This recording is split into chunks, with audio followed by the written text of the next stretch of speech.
Welcome to the Real Estate Way to Wealth and Freedom podcast with Jacob Ayers, providing actionable content to help you along your journey to financial freedom through real estate investing. As the premier asset class, real estate has helped ordinary people just like you amass fortunes. The benefits of passive income from real estate investing will allow you to live a life you want. And now your host, entrepreneur, real estate investor, and apartment deal syndicator, Jacob Ayers.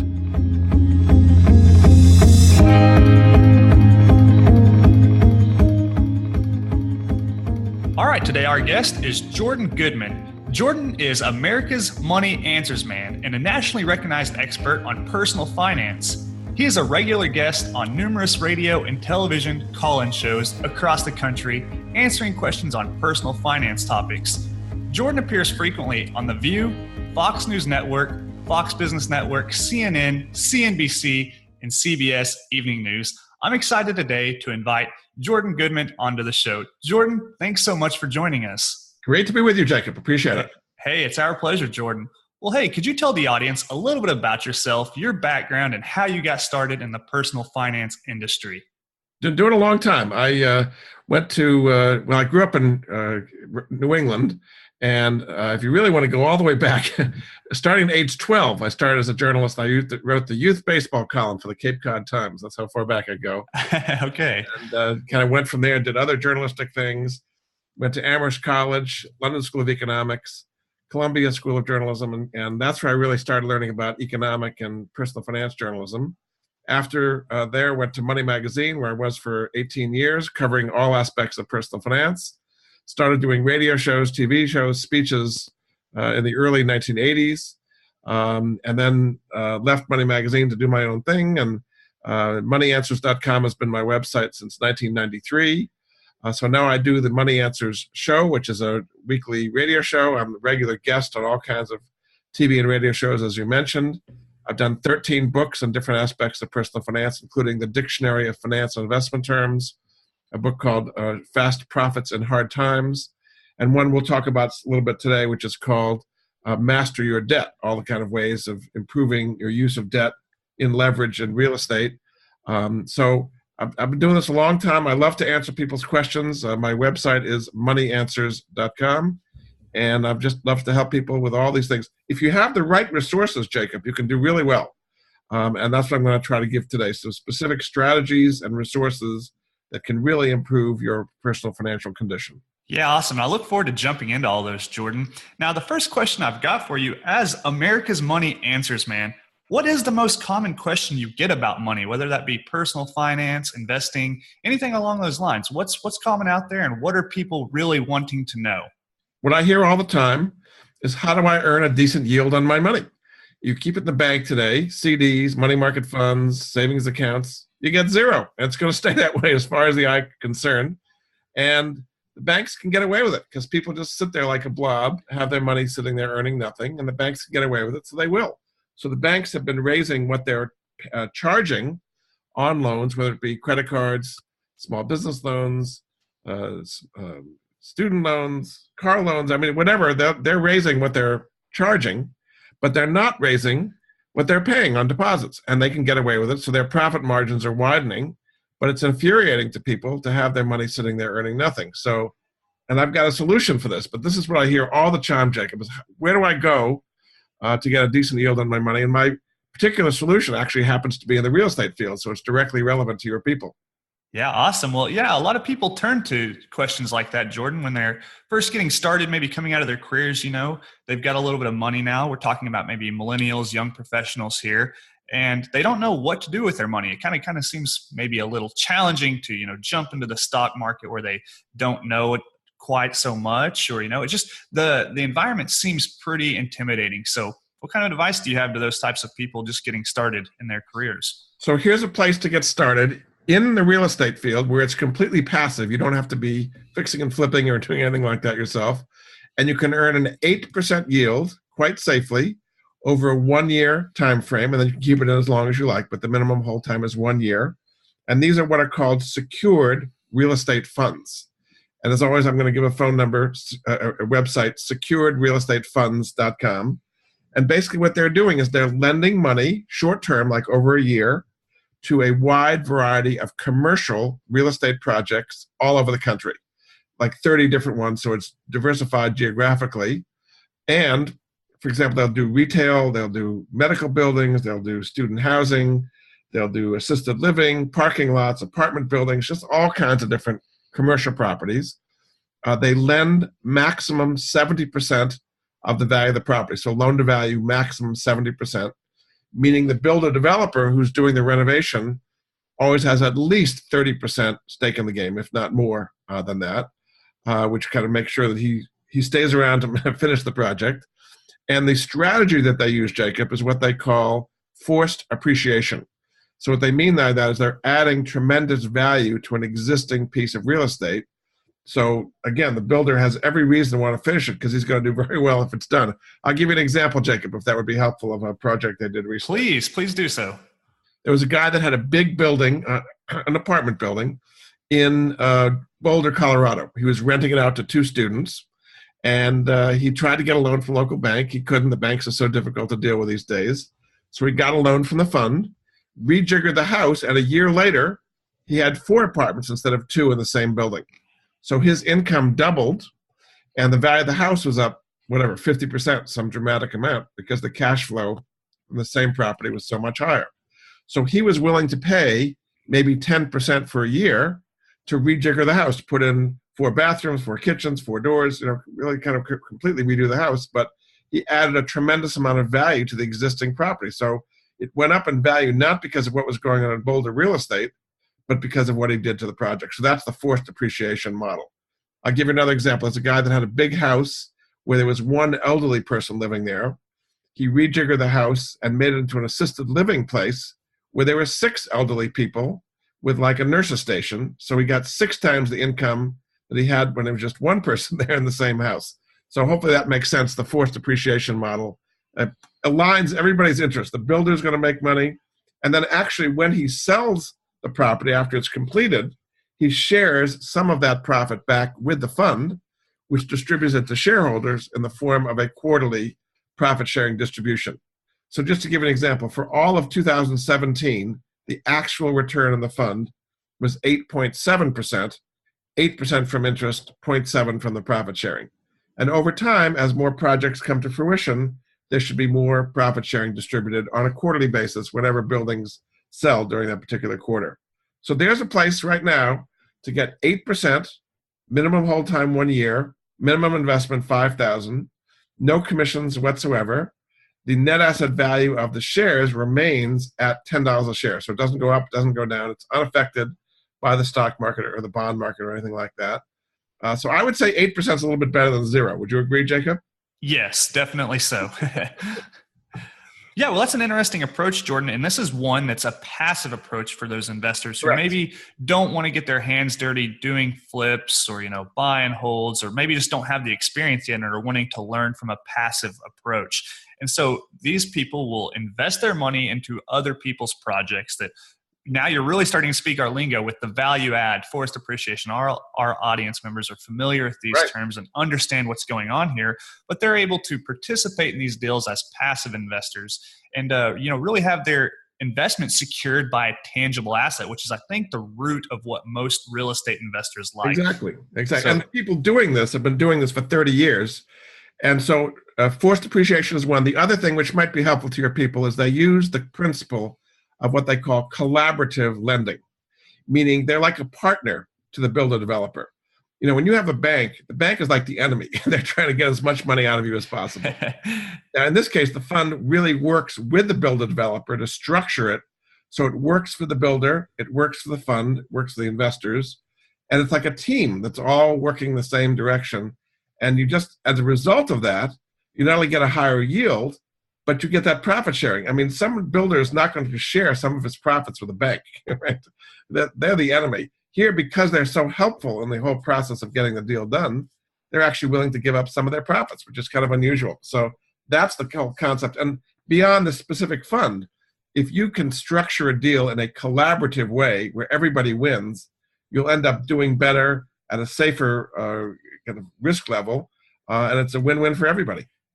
Yeah, that's such a good point, Jordan. And I think one that many people, would be benefited from, considering, as this passive approach to getting started. It's a really good way to get your feet wet, understand the business and still have those benefits of investing in a real tangible asset of real estate. So yeah, awesome stuff there. And starting, as you're right, completely passively. You just give them the $5,000 or $10,000, whatever it is, and you just get checks, which you can either take electronically once a month into your checking account, or if you don't need them, reinvest it and have your money now compound at 8% plus.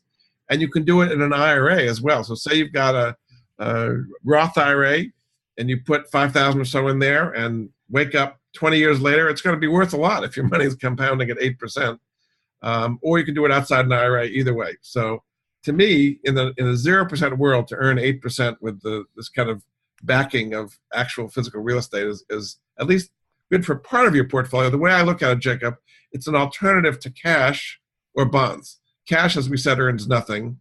Bonds, the yields are about 3%, but I think you're going to lose a lot of principal in bonds as interest rates keep rising. And not only bonds directly, but what I call bond surrogates, real estate investment trusts, utility stocks, master limited partnerships, things that are kind of bond-like. Well, in the last year, long-term interest rates on treasuries, 10-year treasuries, has gone from a roughly 2% to roughly 3%. That's a 50% move, meaning you've lost a lot of principal if you had bonds a year ago. And I think rates are going to keep going up for various reasons, and therefore you lose more principal than you're earning in interest on long bonds. Yeah, now we've emphasized a lot on interest rates already just in the few minutes of conversation, Jordan. So why are interest rates so important? I think most people can understand, hey, if you're putting your money into a savings account that's earning 0%, it's eroded by inflation. Every year, the price of things goes up, your dollar has less purchasing power. But really, grand picture, why are we so focused on interest rates? Well, it affects the valuation of everything. It affects the valuation of bonds, of stocks, of real estate. And interest rates have been rising, both short-term and long-term. Short-term is what's controlled by the Federal Reserve. Now, they lowered rates to zero in December 2008 to prevent the economy from going into a depression. Basically, it's what would have happened at that point. Mm-hmm. And they kept them at zero until December 2015. Since then, they've risen rates 5 times, probably will raise rates at least twice, if not 3 times more in 2018. At least 3 times, if not more, in 2019, and maybe another 2 or 3 times in 2020 as well. That's short rates, which is what they call the federal funds rate, which is what the Federal Reserve actually controls.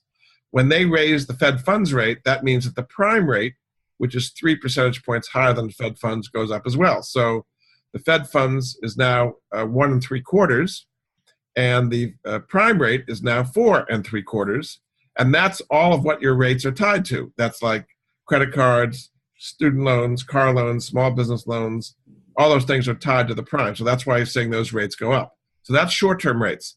Now, long-term rates, the Fed doesn't control directly, but has an influence on indirectly. As I mentioned, the 10-year Treasury is kind of the benchmark there.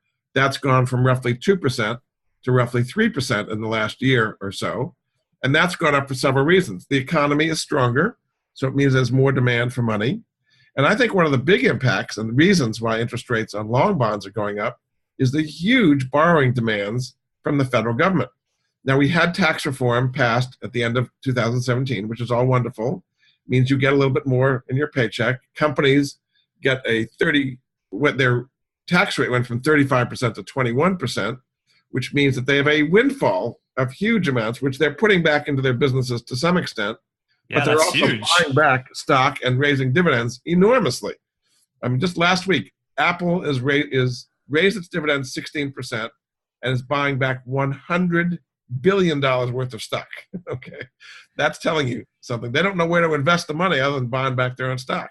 All right, so that's a reason that long rates are going up, because the government is receiving less tax revenue, and meanwhile they're spending on all kinds of things. They're spending on a wall with Mexico and rebuilding Puerto Rico and military and all kinds of wonderful things. So the deficits have exploded in the last few months, meaning the Treasury have to continue to be issuing new bonds. This week alone, it was about $77 billion, for example. Last week was $98 billion. So that puts upward pressure on interest rates as well. So I think both short-term and long-term interest rates are going to keep rising through the end of this year. Well, Jordan, in an inflationary environment like the one we're in, with the Federal Reserve coming out and saying they're going to be increasing interest rates, what does that do for the average consumer, and how can one protect themselves against higher interest rates in the future? Well, I mean, you don't want to be in bonds, that's for sure, because if you're going to have high interest rates and higher inflation, bonds, which are fixed rate instruments, are going to get hurt. I mean, there are stocks, and the stock market in general has done quite well because it can be an inflation hedge. But you're right. If you just keep your money in cash, your purchasing power is going away. Now, the official inflation rate is roughly 2%. But I think in real life, it's much higher than that. You see what's happening with healthcare costs or healthcare premiums, for example. You see what's happening with auto insurance rates, property taxes. Gasoline is going up a lot. I mean, we have oil over $70 a barrel now. Yeah, right. In the real world, I think the actual inflation rate is much higher than 2%. And that's why you've got to have your money growing, because otherwise you are losing purchasing power, exactly as you said. Yeah, and you bring up a good point. And one question that I wanted to ask you about around this inflation rate is, we understand that the CPI really drastically underestimates the rate of inflation, like you said, at Right. 2%. But as a consumer, just like everyone else listening to the show, it certainly doesn't feel like 2% from my perspective, and probably not from yours either. So as real estate investors, as people looking at the markets and economy, how do you analyze a market, understanding that the CPI drastically underestimates the rate of inflation, and the Bureau of Labor Statistics drastically underestimates the unemployment rate? As real estate investors, markets, small submarkets are extremely important to us, and trying to pull this data doesn't give you a good picture of what's really going on. So what's your take on all of that? Real estate can be a very good inflation hedge because it's something that you can raise rents, and it's a hard asset. So when you have more inflation, hard assets tend to perform better because people want to have their money in hard assets like real estate, like gold, even Bitcoin to some extent, instead of keep it in cash where you earn nothing these days. Now, as far as where you want to be investing in real estate, the key is jobs. And are jobs and companies moving into an area and hiring, or are they moving out? You look at the difference in real estate between what's happening in Seattle and San Francisco and Buffalo, New York. I'll just pick on Buffalo. Sure. There's not a lot of people moving into Buffalo, hiring a lot of people, but there's a lot of people moving into San Francisco with all the tech companies, with Google and Salesforce. I can just go on and on. In Seattle, I think they're going to rename it Amazon Town. I mean, it's just unbelievable the number of people moving in there. It's so many people, they're now going to have a second headquarters somewhere as well. So that's what drives real estate ultimately, is employment growth and people getting paid good wages. And you couldn't have a bigger contrast than those two. You just said this. So you want to be investing in places where there's going to be growth, where people are going to be moving in, earning good salaries. Now, in those markets, it can get overheated. And Seattle and San Francisco would be two examples where it's really hard to buy real estate as an investor and not overpay. And the way you can tell is, do you have positive or negative cash flow?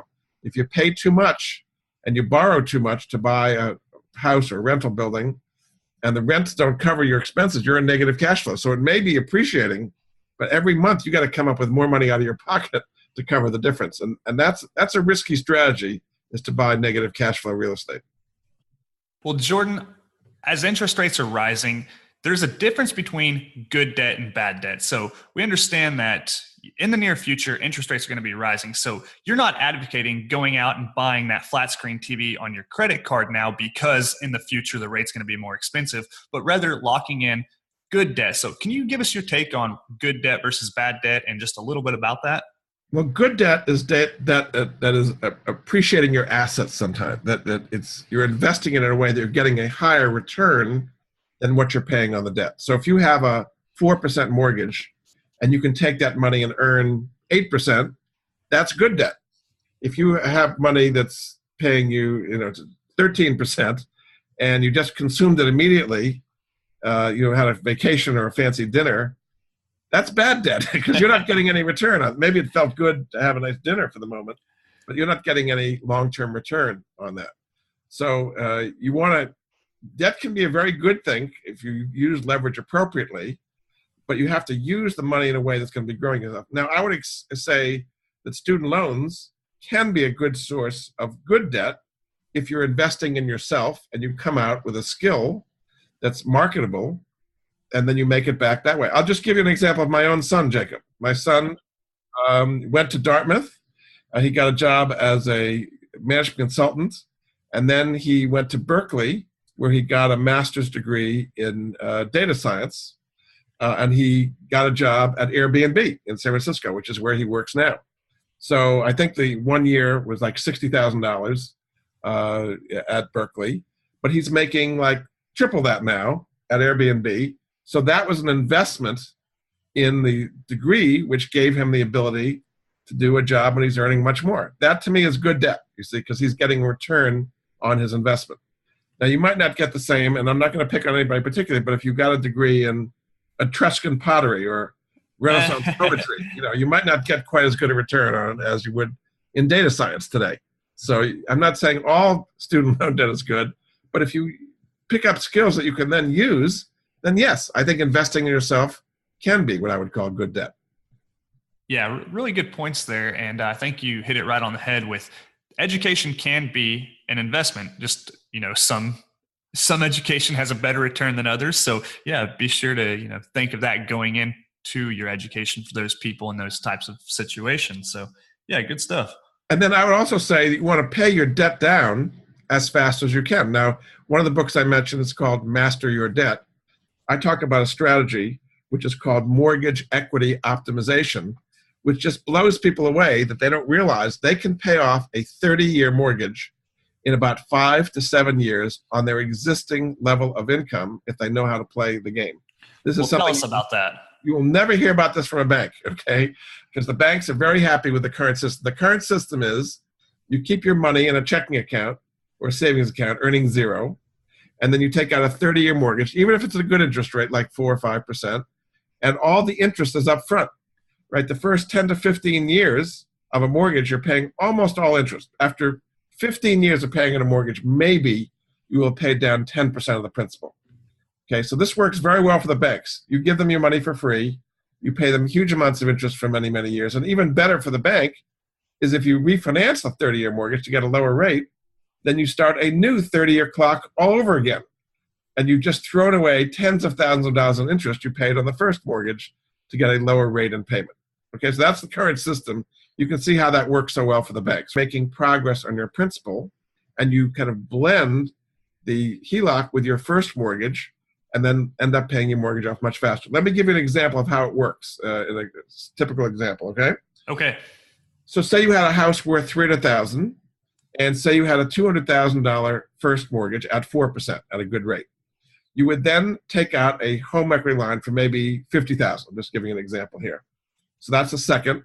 So then you would write a check on the HELOC for $50,000 towards the first. So now on the first, you owe $150 and you owe $50 on the HELOC, right? You make sense? Yes. Now you use this technique. You keep your income going in that HELOC, and over 9 months, a year, however long it takes, say it's 9 months, you pay that $50,000 down to 0. Say you have a $1,000 paycheck, and instead of keeping it in the checking account, you put the $1,000 in the HELOC.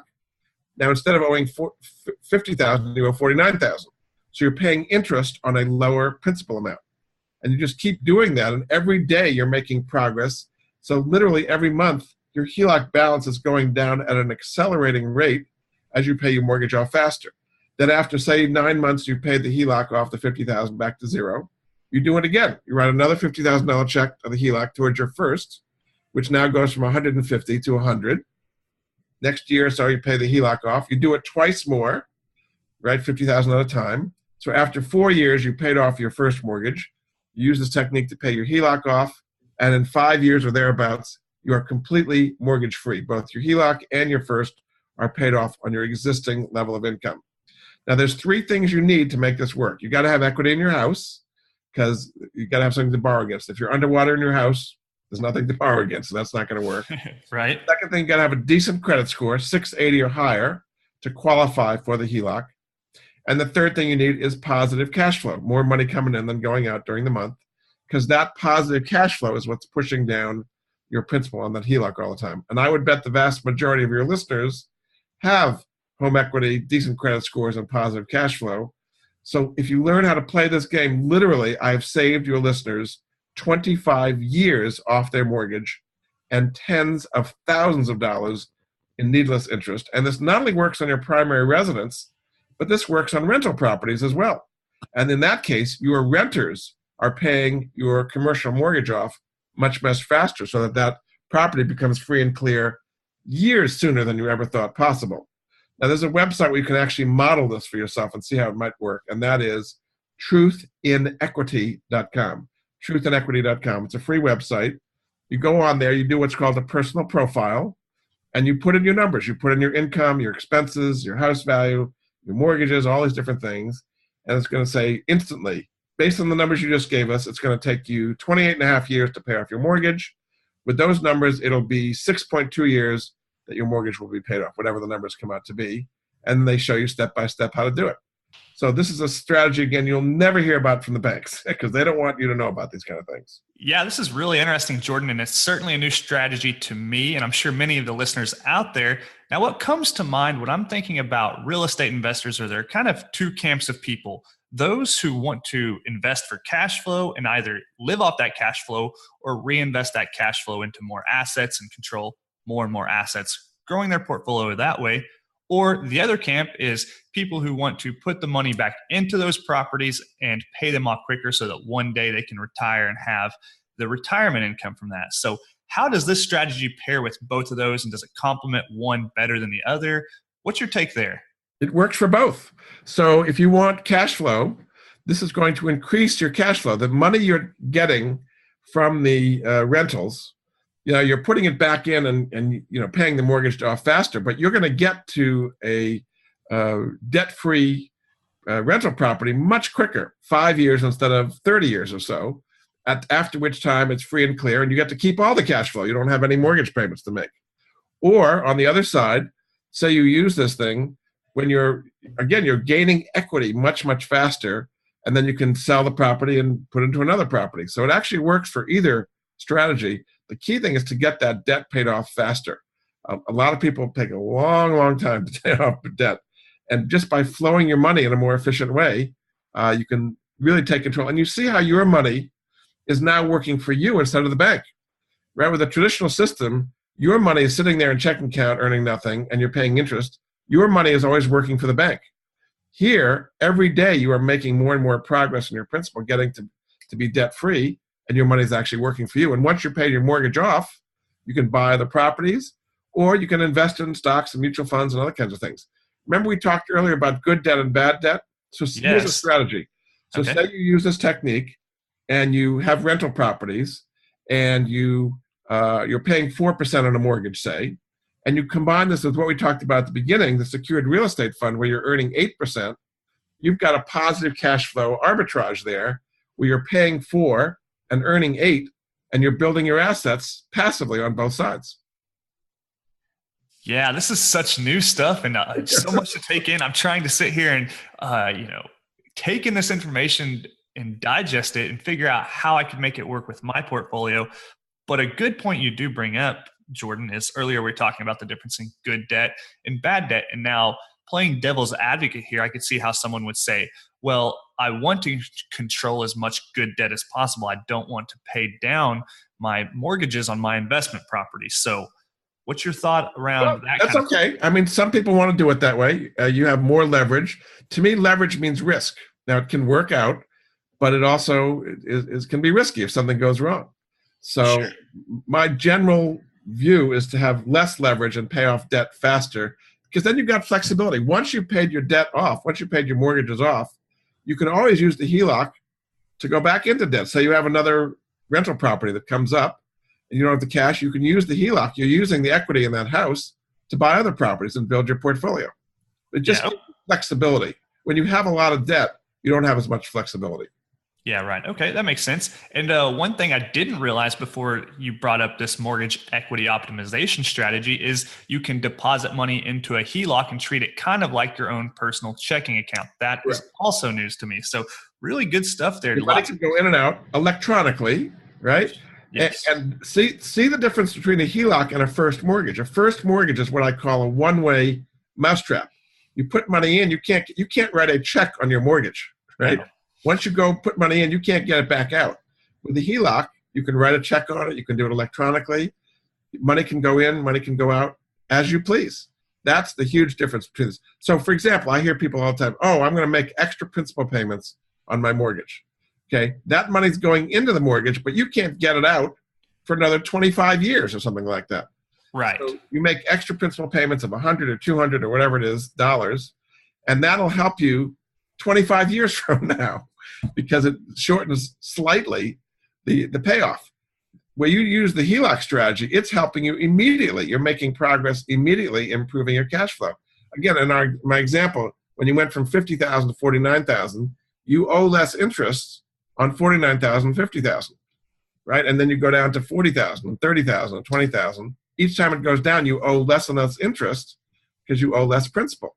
So it's helping your cash flow right now because you owe less and less interest on less and less principal.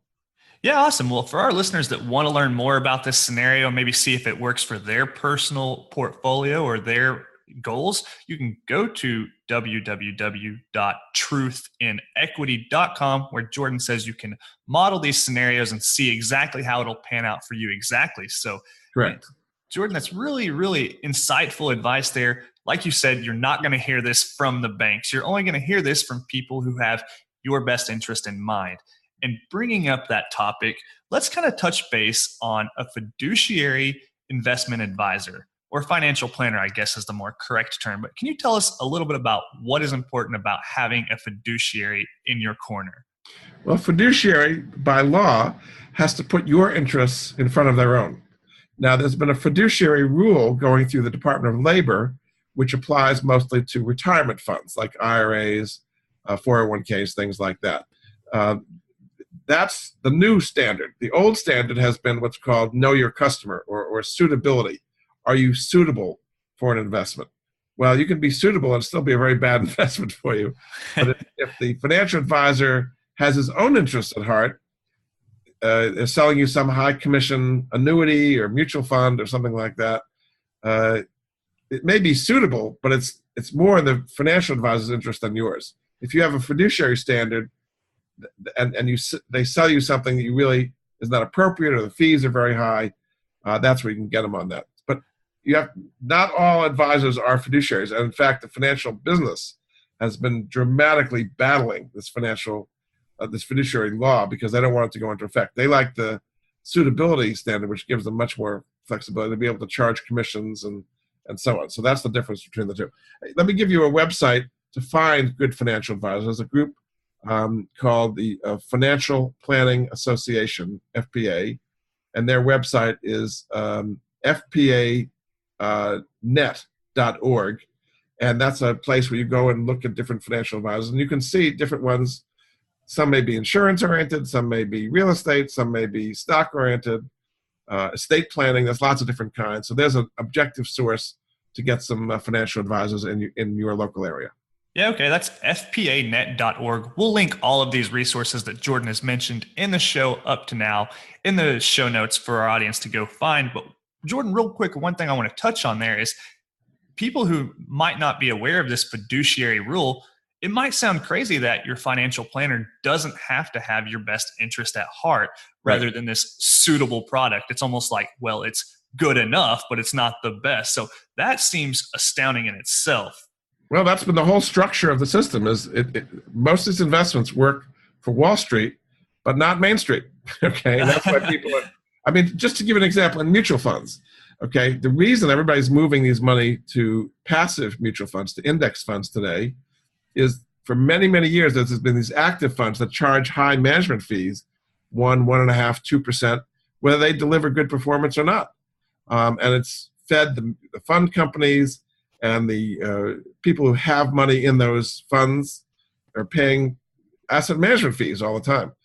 A lot of people are saying, I don't want to do that anymore. I want to have a much lower management fee and just match the market and do really, really well. So a lot of money has been disillusioned by all these conflicts of interest on Wall Street and going instead to passive income funds where you get a much lower expense and therefore more of the return goes to you instead of the advisor.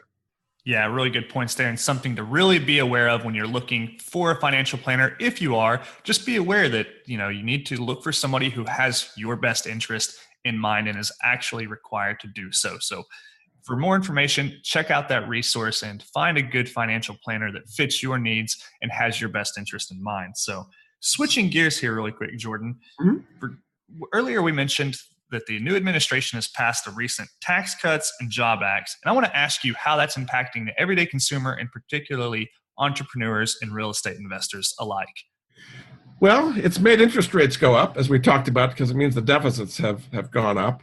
But for the right circumstance, it's been very, very good for a lot of people. Now, one of the important parts of this new law is it really gives an incentive to have what's called a pass-through entity, which in many cases can be used for real estate. This would typically be a subchapter S corporation, an LLC, limited liability corporation, LP, limited partnership. Depending on what your circumstance, you want to pick one of the others. The first 20% of your income under the new tax law is tax deductible inside a pass-through entity. So that gives you a big, big benefit. It means you get to keep a lot more of the cash flow from your business, whether it be a traditional business or a real estate business. And the idea is to encourage small businesses to grow because if they have more cash flow, they can do more projects, hire more people. That's where all the growth is in this economy, Jacob, is medium and small-sized businesses. And that is a real big benefit. That's one. Another benefit from the tax law is you can expense capital expenditures right away. So say you're doing a major renovation on a house, instead of depreciating that over many years, you can take it as an expense right away. Or you buy equipment, or you buy computers or earth-moving equipment. Any capital expenditures can be expensed right away. So those are two. And then the tax rates have come down for corporations as well and for individuals. And for a lot of people, the standard deduction has doubled from $12,000 to $24,000. So something like 80 to 85% of Americans will not have to file itemized tax returns anymore. So that's a big benefit as well. I mean, that was good. If you look at the overall picture, by far the vast majority of that tax cut was accruing to the benefit of wealthy people and big companies. I mean, we talked earlier about buybacks and so on. Companies are buying back a huge amount of stock, hundreds of billions of dollars of stock, and raising dividends because they can't find a place to invest this windfall that they've got. So that's one of the reasons the stock market's doing so well, which if you're in the stock market is great, but a lot of people are not in the stock market. So it's helped the wealthy and it's helped big corporations, and there is some trickle down to the average person. But I would say for your listeners who are in the real estate business, that pass-through entity and the capital expenditures expensing right away are the two of the biggest benefits of that tax bill. Yeah. Okay. Great. Good stuff to know. And yeah, so be on the lookout for those upcoming changes. Those take place this year. Is that correct, Jordan? Well, they went to effect January 1st, 2018, right away. The bill was passed and went right into effect. Okay. Great stuff. Well, Jordan, last question before we wrap up with our famous lightning round. I want to know, what is the most unique piece of personal finance advice you have for someone? Well, let me give you something that people have not heard about. Is there are lots of special benefits for what are called heroes. And by heroes, I mean military, both present and veterans, first responders, doctors, teachers, clergy, all those kind of people are heroes. They can get huge breaks on buying and selling homes and their mortgages. There's a program called Heroes Come First, and the website for it is heroescomefirst.com. When they're buying a home or selling a home, they get a rebate of 1/4 of the real estate commission involved when you deal with a realtor who's got that. They also get rebates of title fees, all kinds of closing costs, escrow charges. It can add up to like $6,000, $7,000, $8,000. And there's actually a $7,500 grant, which you don't have to pay back, for buying a first-time home as well. So a lot of people are not familiar with that. So if either you are a hero, you're a doctor, a dentist, a first responder in the military, or you know one, which you probably do, there's a program that can literally save people tens of thousands of dollars on buying a home, selling a home, and taking out a mortgage. And again, the website for that, heroescomefirst.com. Yeah, it sounds like an awesome program for those types of people to take advantage of. Jordan, just one of the many reasons you've provided so much valuable, actionable content on the show today. We really thank you for that. And look forward to putting all of these resources into place for people who want to pick these things up. We'll link them all in the show notes so you can find them. Well, wrapping up, Jordan, we've got our famous lightning round, just a series of a few questions we'd like to fire at you, and you just answer from the Sure. head.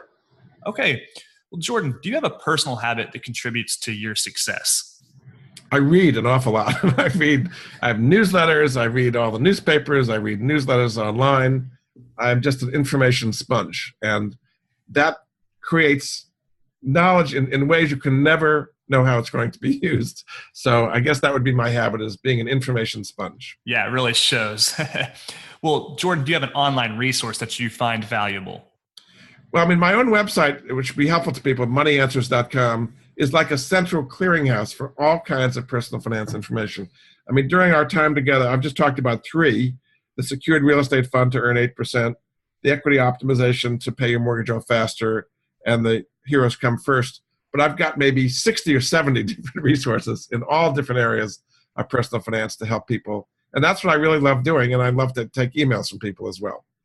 Yeah, great. Okay. Well, that's moneyanswers.com. We'll link that in the show notes. And yeah, so much great information there. I spent more than an hour this morning just diving in there, listening to all kinds of videos, resources, so a ton of information there. Go check it out.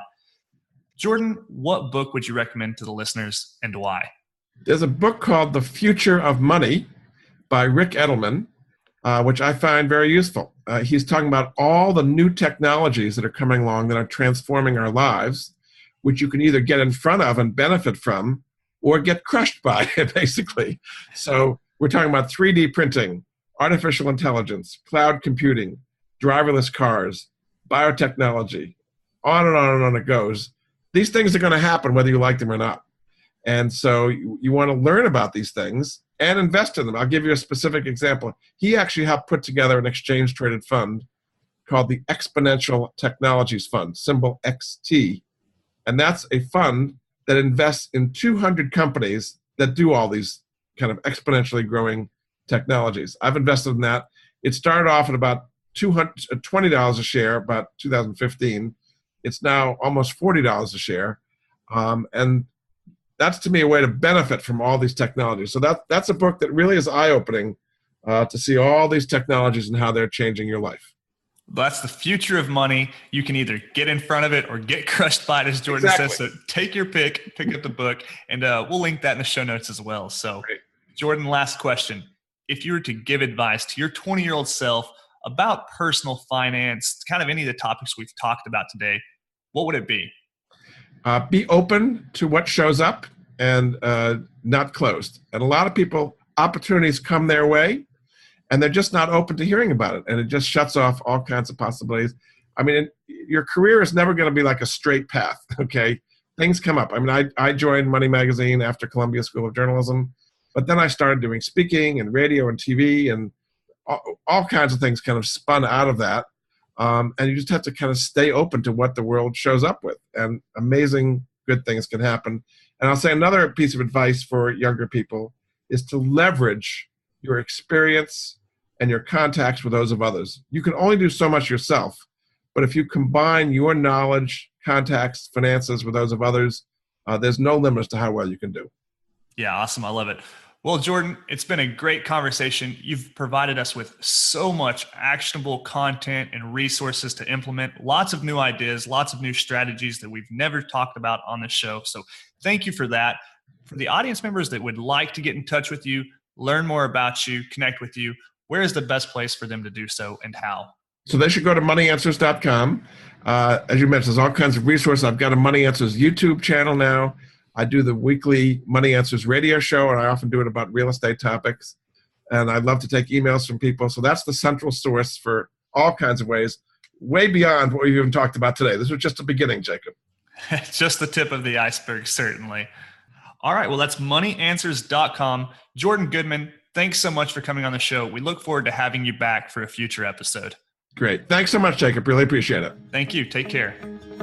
You've been listening to the Real Estate Way to Wealth and Freedom podcast, providing you actionable content to build your real estate empire.